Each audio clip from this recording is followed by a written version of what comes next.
Ileana, the cover girl, is in the house and I'm happy. Here is what Ileana said in that video. I'm gonna try to summarize everything that she said on that cover girl. First thing that she said is that she went into the house not because she wants to be pitied or she wants that thing, oh, she's a transgender. She went there to show her beauty, how bold she is, how funny she is, how ambitious she is, and to open a conversation around South African mainstream media about transgender people. That's very important.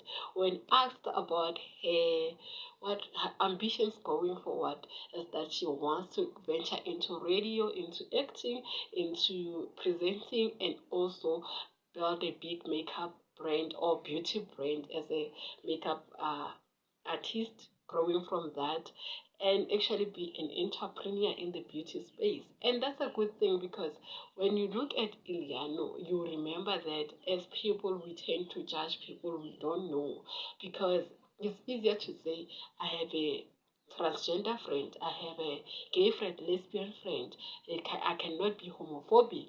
But then later, if it's not your friend, you can actually say it that like I was not lying, she is a woman for 2 minutes. You understand that you are actually homophobic or transphobic, but when it suits you, when it's not your friend, you don't actually care.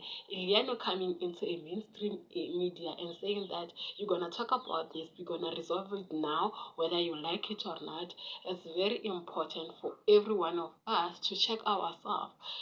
At school, when I was doing some module, when I was doing my first degree, they said that each and every one of us has a blind spot. And I've realized that myself for many years, I've been fat phobic.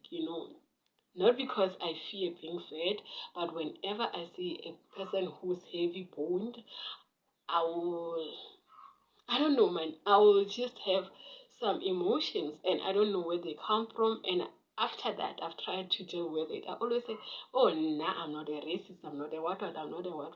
But if we sit down and check ourselves deep down, you will realize that some of the things we are not aware that we are hating people, but we're actually hating people. And I'm happy that Ileana is the face of that because going forward, as the fans of Big Brother, we need to actually desensitize some of the things that we say. Not because your faith is saying it, even if they are wrong, you need to call them out. You're still my faith, but this one, you were wrong. And it goes beyond our favorite housemates, in our families, in our circle. But yeah, I'm rambling. Let me go back to Ileana. Also, she was asked how does she deal with this controversies and bullying online, and she said in her very bold move and answer that she does not care. Actually, she will not let negativity define what she wants to do, and what she wants to achieve. What she will do best is to be authentically herself and move forward. And to say I'm happy is an understatement. You know why I'm happy? Because my friend said that my personality reflect that of Ileana. I'm that loud, guys. I mean, you will see one day. And actually, she said about my body too that I have that body, and I wish to have that body. I'll show you my body in other photos. I'm not there yet, but I'll be there one day.